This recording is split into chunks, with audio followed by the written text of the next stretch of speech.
Greetings, students. I'm Dr. Elizabeth Cohen. I'm going to be your instructor for this class, Comm435 Advanced Social Media. I am kind of sorry I'm not going to be with you on the first day of class.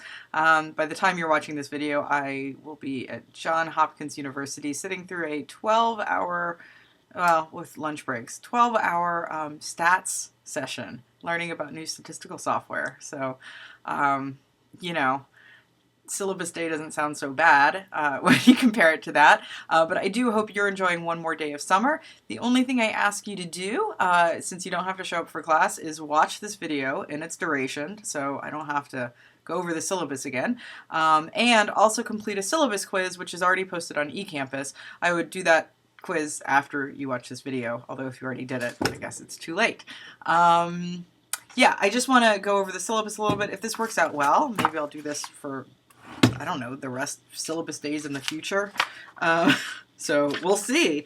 Your syllabus is on eCampus. I just want to hit the highlights with you. Sometimes it helps to hear things in person. I'm just going to go over some of the main things, main course policies, and let you know what you can expect with some of the assignments in the during the semester. You can read the course description yourself. You can read my contact information yourself. First important order of business. There is a book that you need for this class. Most of the readings are not going to be from a book. For about 3 days, though, we are going to be reading from a book. And oh, shoot. I should have actually gotten it. I might have it at home. It's tiny. It's like itty bitty, and it has a lot of pictures in it. It's about memes, or as my father-in-law says, memes. Anyway, it should be relatively cheap. I'm not allowed to say this, so I'll just say it really softly.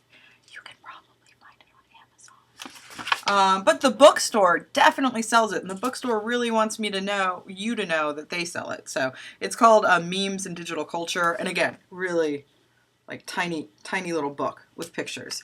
A little dated, but lots of relevant material. So that's the only book you need to buy. The rest of the readings, as I mentioned, they're going to be online for you. Specifically, they're going to be on eCampus. If you look around on eCampus, you can see that the course is already divided by weeks, and which means you're still going to have to look at the syllabus to figure out the days. Like, you know, if you look in the back of your syllabus, you can see there's like this nice schedule, and so it'll tell you what reading, like, oh, you know, on 8/22, we're reading BAME Chapter 1. So then you go in the respective week and you find BAME Chapter 1 and you download it, or you keep it on your computer and you read it. So that's how that's going to work. So yeah, all the readings, it'll either be a link that you can click on and it'll take you to whatever article is there, or sometimes you'll have to download it. It'll be a PDF or something like that. Having said that, make sure you have internet access when you try to get the readings in case it's a link. Internet access is important for a social media class, so internet. Okay. Another really important thing you need a Facebook account. Oh, but Facebook's so lame. I know. But I'm not doing this to be popular. Yeah, there is a course Facebook page, and if you want a quick link to it, go to the electronic version of your syllabus, and then right there, you know, like at the very beginning, there's a link to it. You're going to have to request access. Look, I know. I don't use Facebook. Okay, so what? You don't use eCampus either. Just make a Facebook account. If you have like big issues about privacy and you want to make like a fake Facebook account with like an alias and all that stuff, that's fine too. Just let me know who you are. I like Facebook as far as the discussion forum goes. It's better than eCampus because it's easier to post things and it's easier to see links and images and comment and like things. That's the only reason I use it. I have been using it for a couple years for this class, so there are other people in the group who are just kind of left over from when I've taught this class in the past, and sometimes they post stuff. But you need to join this. There's no points for joining it, but I will take away points if you haven't joined it by, and I don't remember the actual deadlines here, but it's like basically if you haven't joined it after the first couple weeks, I take away points, and then if you wait even longer, I take away more points. So please request access to join that group as soon as possible. The nice thing about this group is if you're not a type of person who likes talking in class, but you feel comfortable posting things, you can actually get some of your participation credit by just like posting some crap on Facebook. So That's one advantage. It's also a way for me to communicate in a way that's not eCampus with you. Sometimes that's a little bit faster, but don't worry, I wouldn't communicate stuff on Facebook that I don't also put on eCampus. So I'll have those two little places that I go to. Okay, so you need a book. You need to join the Facebook group. Okay, so on the second page of your syllabus at the bottom, you can see here there's a great like a breakdown of how all your grades are going to come out based on the different assignments we have. So let's go through that. First of all, 10 points for doing the syllabus quiz. This is an all or nothing situation. What I mean by that is that you need to do the syllabus quiz like now. Like, yeah, you don't have class today, so why not? Do the syllabus quiz, and if you get all of the questions right, you get 10 points. If you only get 9 of the questions right, you get 0 points. The point is to get all of the questions right so that I know that you know all of the information on the syllabus quiz. But I've made it so that you can take it as many times as you want until you get 10 questions right. So there's no excuse not to do it. You just might have to, I don't know, keep memorizing the answers. There's another way to do that, though. You could actually look them up, which is the point. There will also be pop reading quizzes throughout the semester. I'm big on reading. I know everybody says that, but I'm like becoming obsessed with it. I need you to do the reading. So I do have pop quizzes. I try very, very hard to make it so that if you have done the reading, they're not like really complicated questions. They're questions like, how many readings were assigned this week? Or what were the readings about? Or big vocabulary words that like, there's no way you could have missed it, you know, or they're true or false questions, multiple choice, that kind of thing. You won't know when you're getting a pop quiz, except for one. There will be a pop quiz when we meet on Tuesday. So make sure that before the first time that we actually meet, you have done the readings, because I can tell you then you will get your first pop quiz on the first day of class. So read that chapter. But besides that, you won't know when they're coming. If you miss a pop quiz, or if you come in late to class and you can't do the pop quiz because we already took it and everybody's already seen the pop quizzes and yada yada yada, you cannot make up a pop quiz. You have to be in class to get a pop quiz, so you can't make up those points. But I will substitute your 2 lowest pop quiz grades at the end of the semester for your 2 highest. So that way, if you do end up missing a pop quiz because you were sick one day or because of any other reason, you were late or whatever, it doesn't necessarily mean that there's going to be a 0 there for it. You've got 2 substitutions. So that'll happen. The other big portion of your grade, and when I mean big, I mean like, look, like there's a bunch of shit there's a bunch of stuff that, hi, Elizabeth Cohen, students, sailor mouth. I guess this is a trigger warning. I have very, very low threshold for reining in my cursing. I actually thought I was going to do it for this video, but that's going to happen. I'm sorry. Anyway, I'll say crap for the rest of this video if I can. So you'll see there's a bunch of crap down here. That's 75 points, 75 points, 75 points. Then there's this 100-point thing. What is worth 100 points? Reading reflections. Remember, big on reading. So in addition to having pop quizzes and stuff, the other thing that you're going to have to do, and this is a big part of the semester, is at least 10 times during the semester, and you can, for the most part, choose when you do this, you have to submit a reflection on the readings before you come to class. A reflection is an informal writing assignment. Basically, on the discussion board on eCampus, I put little question prompts. I'm going to post these probably a week or, several days before the reading is due. And if you want to respond that week, after you've done your reading, you go to the discussion board and then there'll be a little question for you to answer. You need to answer this in a thoughtful, critical way. It doesn't have to be formal. I'm not looking for thesis statements and crap like that, right? What I'm looking at is evidence that you've done the reading, and I'm looking for sort of a critical analysis of whatever I'm asking you about, okay? Sometimes these questions will ask you to think of your own examples. Sometimes they'll ask you to weigh in on a debate, like if we read something this week that, not this week, but if we read something on some week that's like, well, this guy says X and this lady says Y, then it's like, where do you come down? This isn't supposed to be opinion, though. I don't want pieces that are like, I liked that reading. I don't give a crap if you like the reading. What I really want to know is what can you argue about the reading? What original things do you have to say about the reading? And I want to see evidence that you bring in to support whatever point you're making. I guess that's a good way of putting it. I want you to make a point, and in order to make a point, I want you to learn how to bring in evidence to support it. Like, I want it to be logical. You know, I don't like feelings, you know. I feel like this hurt my feelings. You know, and I don't really care how you feel. I want to know what you're arguing. I have like a whole manifesto. I mean, it's like, it's funny because like this is probably longer than your actual reading reflection needs to be. See right here, it says like short written reading reflection. Let me read some of this out loud. Why don't I? I value writing, yada, yada, yada. Let's see. What's a good part of this? Yeah, I said your response doesn't have to be that long. A paragraph is usually fine, right? So the bulk of this should be thinking before you write and not just writing a bunch of stuff. And it does not need to be written formally. I will not grade you on spelling or grammar, and you don't need a thesis sentence or anything like that. However, I do want you to write thoughtfully and critically. Don't simply ask rhetorical questions like, I don't know, what do you think? I've had students that do that. They're like, this was very interesting. What do you think? Like, just like, that's not the point. You have to tell me what you think. Don't bother with reviews of the readings. Don't tell us whether you enjoyed the readings or not. You're not Roger Ebert, you know. Tell us why you did or did not agree with its arguments. Make well-crafted, logical arguments in your response that integrate course material. You should demonstrate that you understand key points from your readings. You will be graded on the substance of your argument. Okay.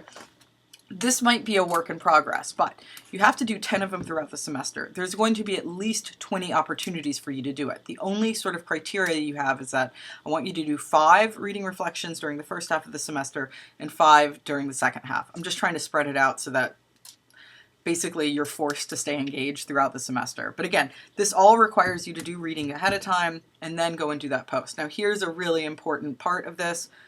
You have to turn these reading reflections in by noon on the day that we're talking about the reading in class. This will give me the opportunity, if I want, to read some of these reflections before class. That's one reason I do this. The other reason is I want to force you to do this well before you come to class. So you can marinate it on it a little bit. So at noon, it will close on eCampus. There is no late submission. So if I were you, I would even say in your head, it's due at 11:50 on the day that we're going to be discussing the reading in class, because then you'll have a 5-minute buffer. So if anything crazy happens on eCampus, it won't be your problem. It's definitely not my problem. So, so reading reflections, huge part of the semester. There's a rubric that I have posted about how I'm going to grade these. I'm not going to be leaving a lot of comments on these. I'm going to be clicking buttons on the rubric, because if you think about it, if there's like 30 of you and all you have to do 10, that's like 300 reading reflections, and I can't. And I don't know if you read the feedback anyway, so I'm going to be using this rubric. However, this is very important. If you find that you're not getting the reflections after a couple of them where it's like, you don't know what I mean by making an argument, or you're not getting as high score as you want on the rubric, I really, really want you to come and talk to me. I like helping people with their writing. It's not the type of thing that I'm going to spend the entire class to do, because although writing's an important component, not everybody needs that kind of assistance. A lot of people do though, and the best thing to do is set up a time, if you can't come to office hours, and come to my office and we'll work through it together. Really, I'm very, very good at that, but you have to seek me out and come and talk to me. This is look how pretty my office is, right? I mean, for Armstrong, you know. I wouldn't drink the water though, there's probably asbestos. Like, look, I have a nice window, nice. Oh, you see this? You guys will like this. This is like one of my pride and joys. And you're not really gonna get this experience unless you come in. These are my dinosaurs. I even have, I don't know if you can see that up there, I have a pterodactyl. What? Yeah, sorry, the glare is off. But look, I have a little writing table. We can sit and okay, we don't have to sit at the table. But this looks like an inflatable dinosaur, right? But what? It's not. It's ceramic. It's not inflatable. It even has like a little plug where it should be inflatable. So it's this cool like little illusion. We can have all sorts of fun in the office. Put him back. That's Fitzwilliam. Anyway, okay, so the bottom line is that I am here to assist you with these reading responses if you find yourself struggling with them, but it's on you to seek me out. But really, I can spend a lot of time like helping you out. So please keep that in mind.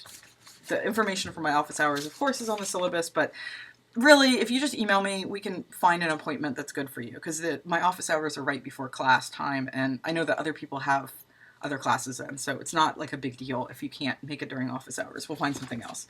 Okay, the other thing that you have to do, the other big part of your grade, is you're going to have a midterm and a final exam. They are going to be take-home exams. Yay! Not so fast. They're also going to be essay exams. So they're kind of these in-depth essays that require you to synthesize all the readings that we've either done up until the midpoint or at the end of the semester. And so that means, on one hand, like, you don't have a cumulative final.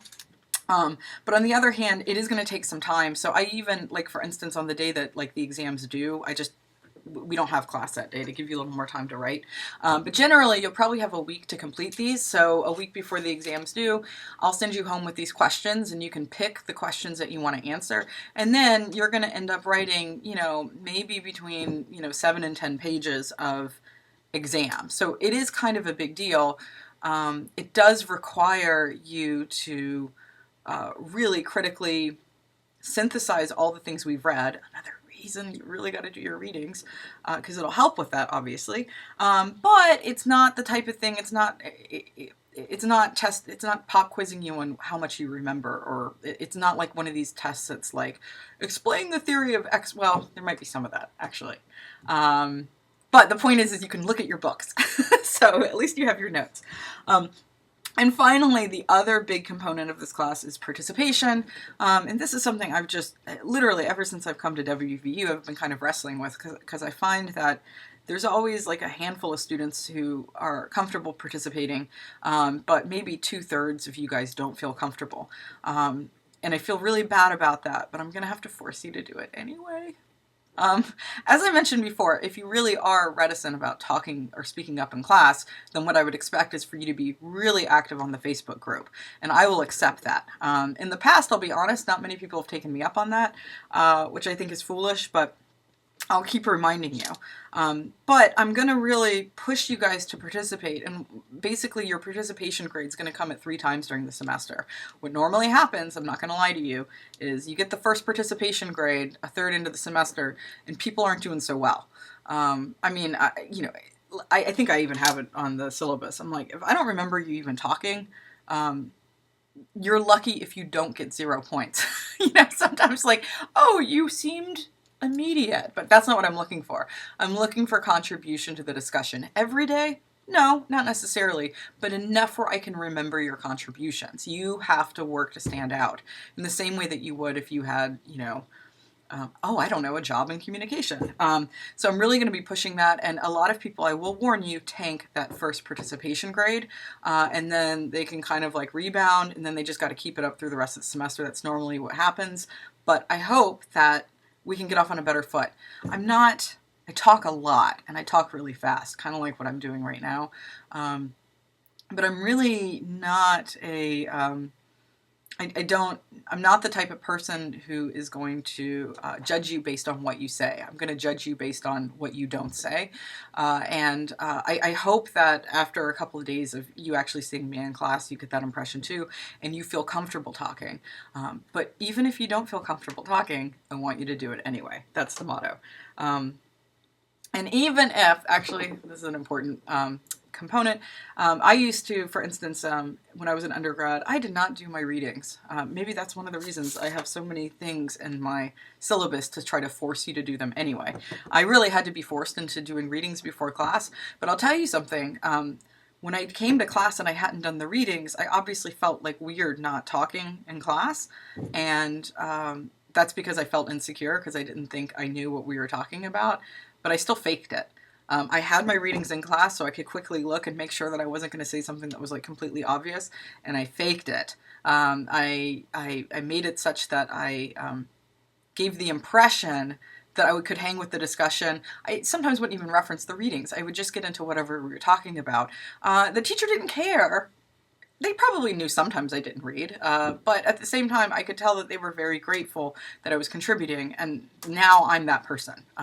So I even have up here, this is like a little bonus, a secret password. Fake it. On your first, I don't know how I'll do this actually, but this is going to be a bonus on something. You have to remember, fake it, all in one word. Fake it. F-A-K-E-I-T. Okay? That's sort of a motto. Just fake it until you make it, right? I'm going to put that maybe on your first reading quiz or something. It'll be a bonus point, or it'll be the type of thing that if you actually watch this video, you'll know it and other people won't. I don't know yet. I wanted to hide like a little Easter egg in here. But it'll be good when I figure out what I'm going to do with it. So, fake it. Don't forget that. Only those who watch the video know that. Okay, another super important thing. We're like really rounding corners, I promise. I promise. Is attendance. I do take attendance. I pass around an attendance form at the beginning of the semester. It'll probably take me a day or two. You might have to just sign like a blank paper until I bring it. But normally you'll just sign your name next to your name. And basically, I don't care like if you miss class, but keep in mind that if you miss class, you're at risk of missing a pop quiz.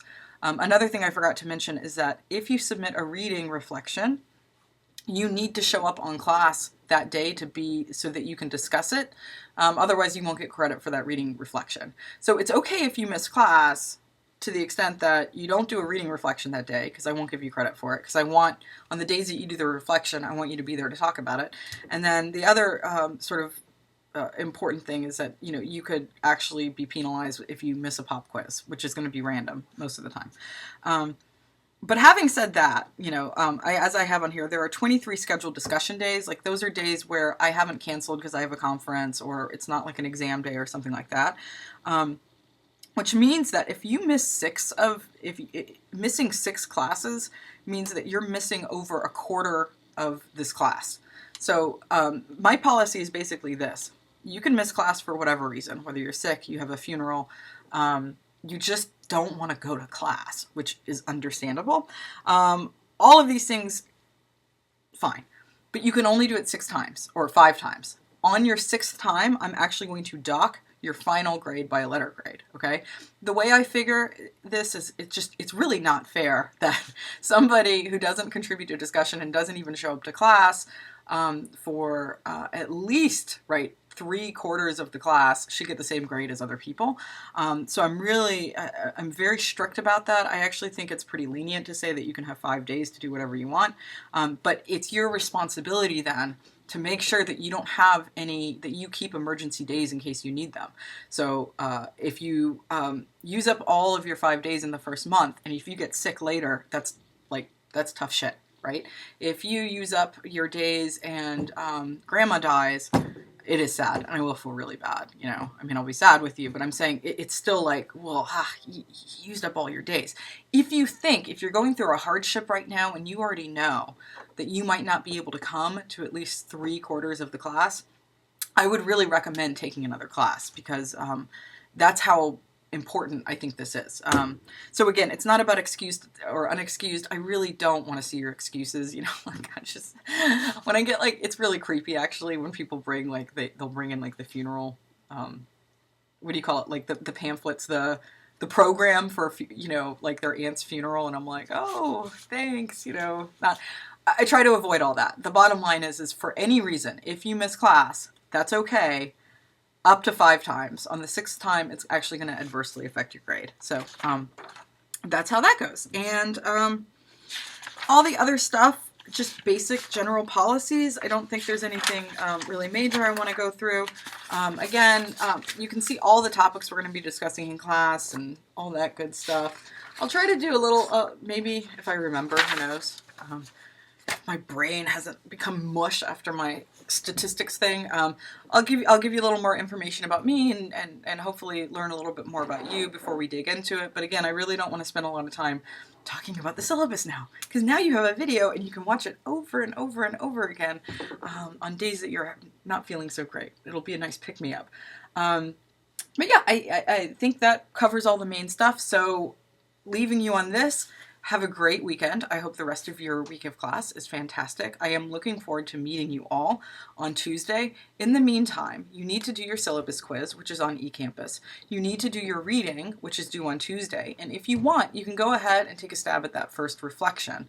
I probably won't I'll grade reflections once a week. So if you do 2 reflections during a week, I'll grade them at the same time or whatever. But you can already do a reading reflection if you want to do that. And remember, I won't normally tell you this, but you are going to have a reading pop quiz. So do that too. Or no, don't do that, but read for that too. So, okay, have a great week. Looking forward to seeing you. Bye.